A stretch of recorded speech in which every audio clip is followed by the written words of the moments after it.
Hello students, क्या हाल चाल है स्टूडेंट्स।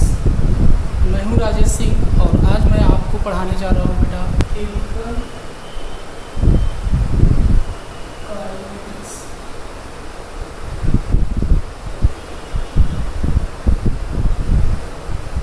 केमिकल काइनेटिक्स की बात करेंगे dear.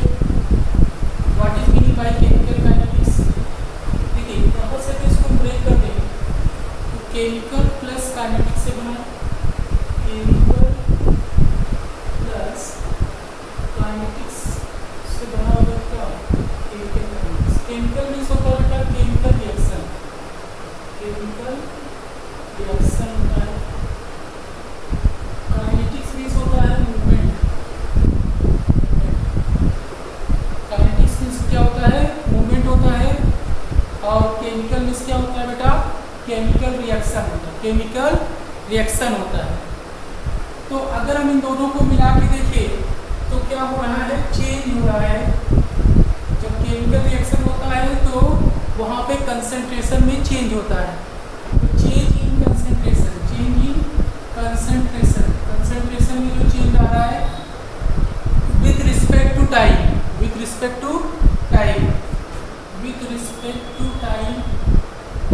that is we study about the in this chapter we study about the rate of reaction. We study about the rate of reaction।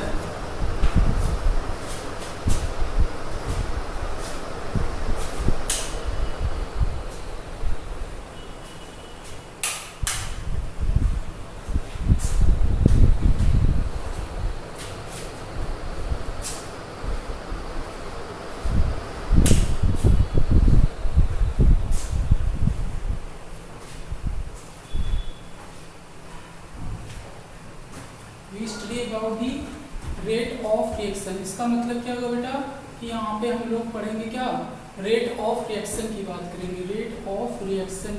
करेंगे। ठीक है, तो इसकी हेडिंग बना लीजिए।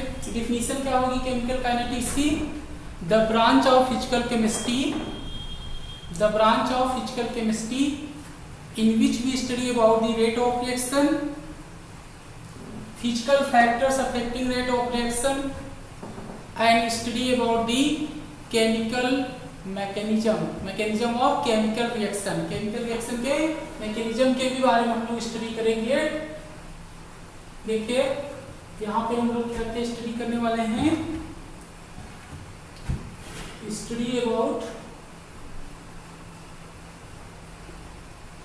Rate of reaction.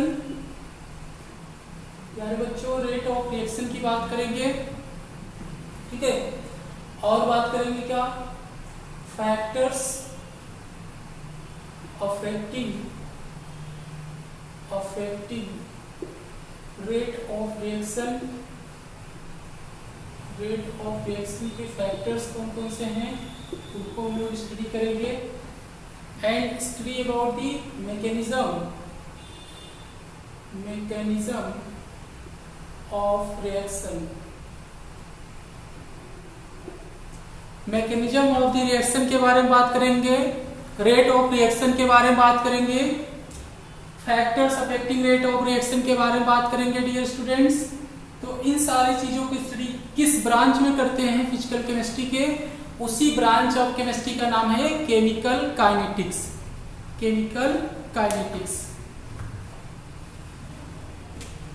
तो यहां तक नोट कर लीजिए, आगे बात करते हैं हम लोग।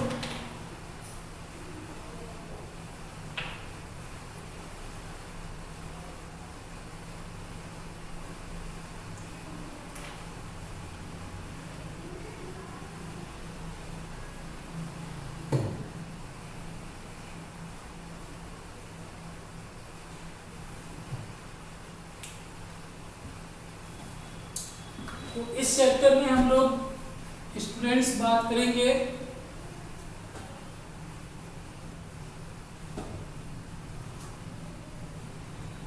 ध्यान से समझिएगा। तो टाइप्स ऑफ रिएक्शन हेडिंग बनाइए, टाइप्स ऑफ रिएक्शन। रिएक्शन के कितने टाइप्स होते हैं, Types of reaction. So there are three types of reaction. First one is fast reaction. First one is fast reaction. Second one is moderate reaction. Moderate reaction. Third one is very slow reaction. Very slow reaction. Very slow reaction, बहुत slow जो reaction होता है उसको हम लोग study करेंगे। तो first reaction क्या होता है? A reaction which completed in with in 1 second. With in 1 second जो कंप्लीट हो रिएक्शन को उसको बोलेंगे बेटा फास्ट रिएक्शन बोलते हैं, जो कि 1 सेकेंड में कंप्लीट हो जाए। विद इन 1 सेकेंड जो कंप्लीट हो जाए उसको फास्ट रिएक्शन कहते हैं। जैसे न्यूट्रलाइजेशन रिएक्शन होता है, एसिड बेस जो रिएक्शन होते हैं, एसिड बेस को मिलाइए और तुरंत क्या होता है बेटा? साल्ट बन जाता है। तुरंत क्या होता है बेटा? साल्ट का फॉर्मेशन हो जाता है, साल्ट प्लस वाटर बन जाता है। जैसे HCl स्ट्रॉन्ग एसिड है, अगर NaOH स्ट्रॉन्ग बेस के साथ ट्रीट करें तो क्या हो जाएगा? NaCl प्लस H2O बन जाता है। तो ये बेटा बनता है स्ट्रॉन्ग एसिड स्ट्रॉन्ग बेस के साथ रिएक्शन करने के। एक होता है मॉडरेट रिएक्शन। मॉडरेट रिएक्शन की खास बात क्या होती है? जो कि फाइनाइट टाइम में कंप्लीट हो। As reaction which completed in finite time, जिसको कंप्लीट होने में सपोज दैट 15 मिनट 20 मिनट, आधे घंटे 1 घंटे 2 घंटे तो तक लगते हैं, तो वो मॉडरेट रिएक्शन होते हैं। और एक होता है वेरी स्लो रिएक्शन। ठीक है, मॉडरेट रिएक्शन के एग्जांपल की बात करें, जैसे H2 plus I2 equal to 2HI, तो ये भी एग्जांपल किसका है बेटा? मॉडरेट रिएक्शन का। मॉडरेट रिएक्शन का ये एग्जांपल है। ठीक है, बहुत सारे रिएक्शन है, क्योंकि हमको इस चैप्टर में सिर्फ मॉडरेट रिएक्शन के ही बारे में बात करना है। ठीक है, मॉडरेट रिएक्शन के बारे में हम लोग बात करेंगे। वेरी स्लो रिएक्शन क्या होता है? जो बहुत ही स्लो हो, जैसे रस्टिंग ऑफ आयरन, मतलब जिस रिएक्शन को कंप्लीट करने में सालों लग जाएं, ठीक है, कई महीने लग जाएं, तो उनको बोलते हैं रस्टिंग ऑफ आयरन। तो उनको वो वेरी स्लो रिएक्शन में आते हैं। वेरी स्लो रिएक्शन, जैसे सपोज दैट आपने कोई कार परचेज किया और कार परचेज किया तो उसको जो है बाहर रख दिया। अभी इस समय जो इन्वायरमेंट है वो उसको जो है मॉइस्चर मिला, एयर मिला, ऑक्सीजन मिला, तो रस्टिंग स्टार्ट होगा। तो रस्टिंग इतने नहीं आसानी से, इतने जल्दी रस्टिंग नहीं हो जाता है, उसको लगने में काफी समय लगता है, सालों लग जाते हैं। ये वेरी स्लो रिएक्शन होता है। तो ये भी हमारे रिएक्शन काम का नहीं है और ये भी काम का नहीं है, काम का सिर्फ मॉडरेट रिएक्शन है। तो मॉडरेट रिएक्शन के बारे में हम लोग डिटेल में डिस्कस करेंगे।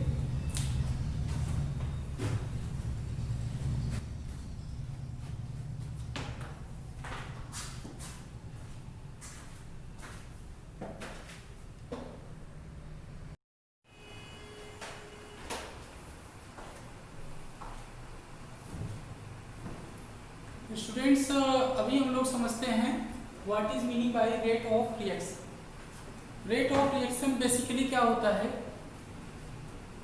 यूनिट टाइम में जो कंसंट्रेशन में जो चेंज आता है उसी को बोलते हैं रेट ऑफ रिएक्शन। जैसे मान लीजिए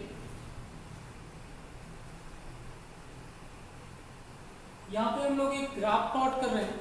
यहाँ पे हम लोग देख रहे हैं कि ये जो ग्राफ है वो कंसंट्रेशन वर्सेस टाइम ग्राफ है। ठीक है, कंसंट्रेशन वर्सेस टाइम ग्राफ है बेटा। यहाँ पे क्या हो रहा है? रिएक्टेंट टाइम के साथ कम हो रहा है, प्रोडक्ट टाइम के साथ बढ़ रहा है।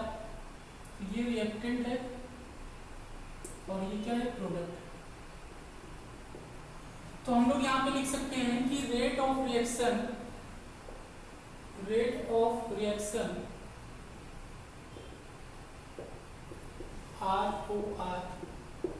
इसको लिख सकते हैं। तो rate of reaction is equal to change in concentration,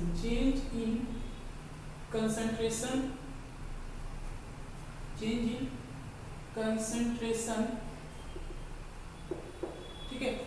वो कंसंट्रेशन में जो चेंज आता है मतलब इंक्रीज भी हो सकता है, डिक्रीज भी हो सकता है अपॉन टाइम इंटरवल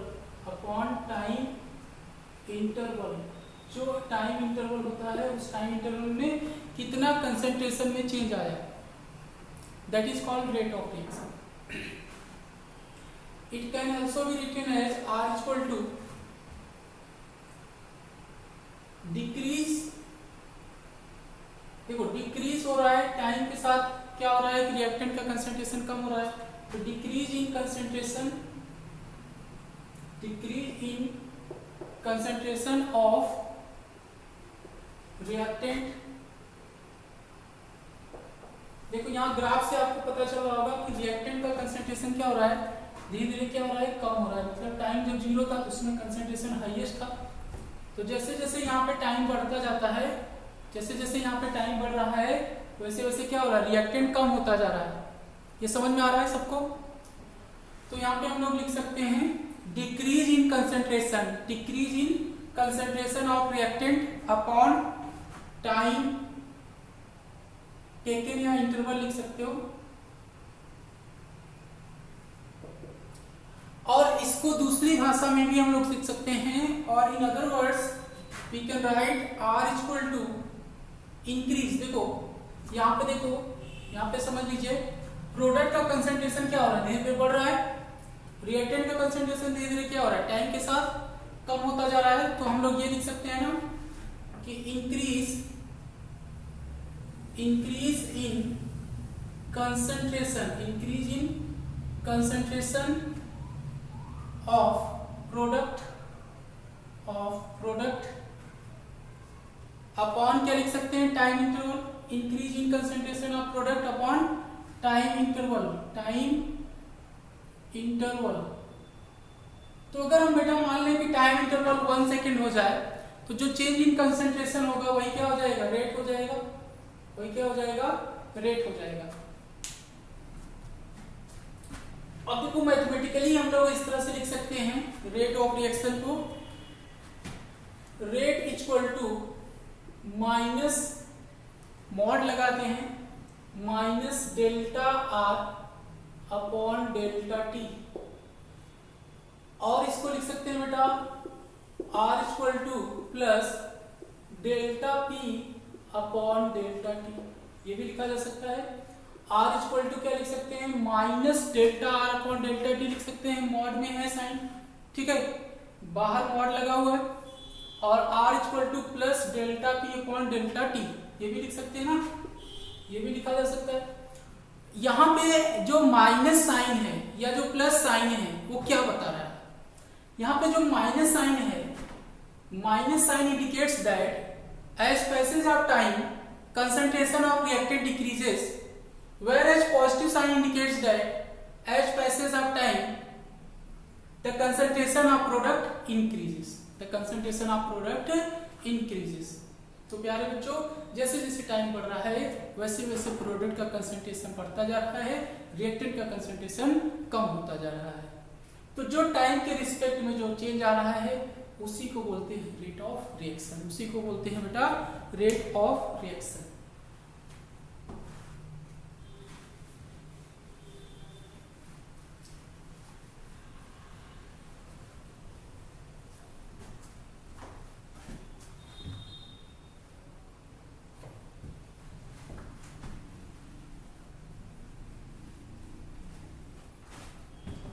तो यहां पे हम लोग एक रिमार्क लिख सकते हैं.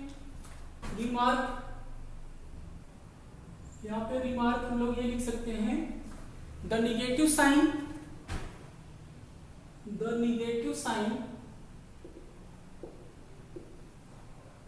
इंडिकेट्स,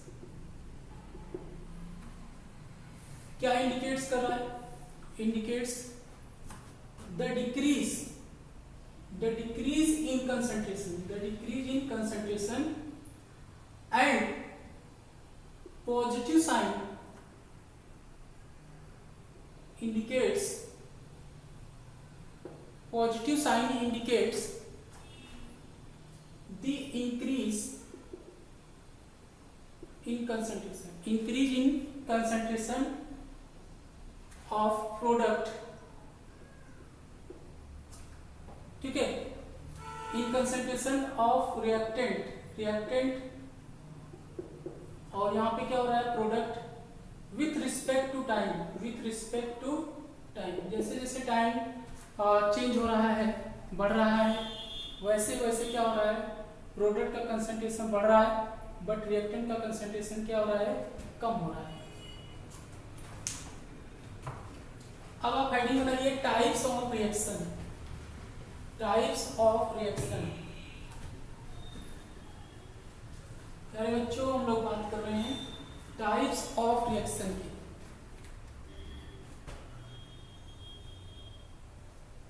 तो बात करते हैं types of rate of reaction, types of rate of reaction,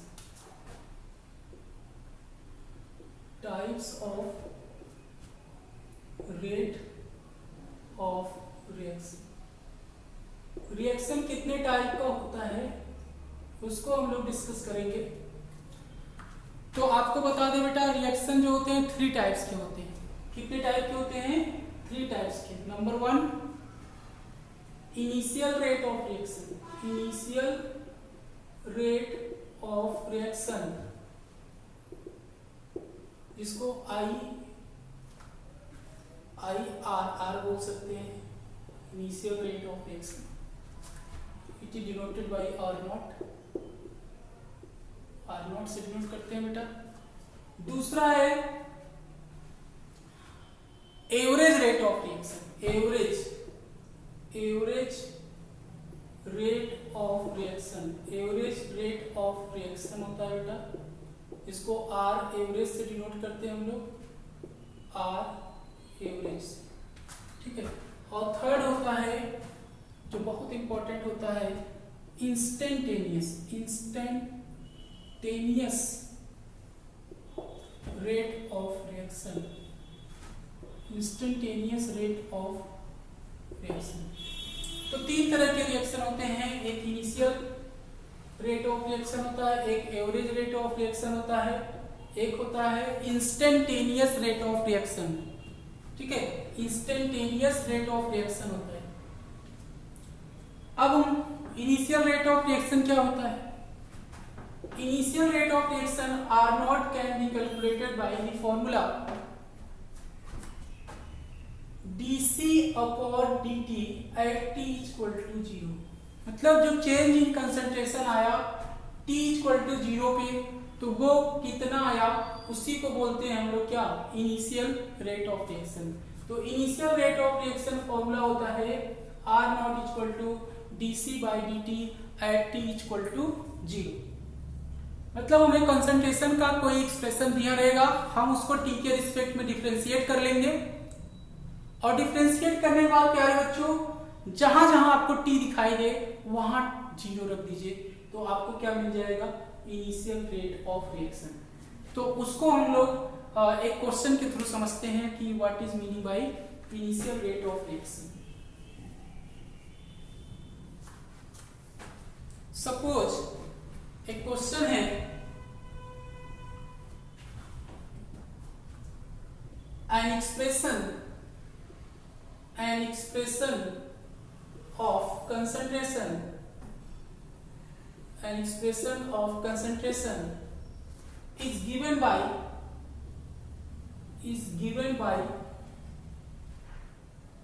C equal to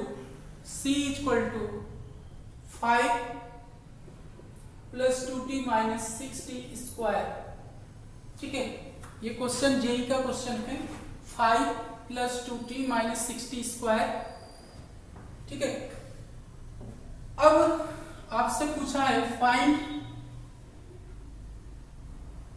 initial rate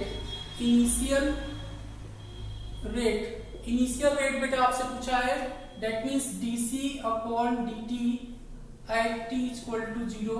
ये आपको फाइंड आउट करना है, R0 आपको फाइंड आउट करना है क्वेश्चन का। तो एक बार खुद से ट्राई करिए, फिर मैं बताता हूं ये क्वेश्चन सॉल्व कैसे होगा।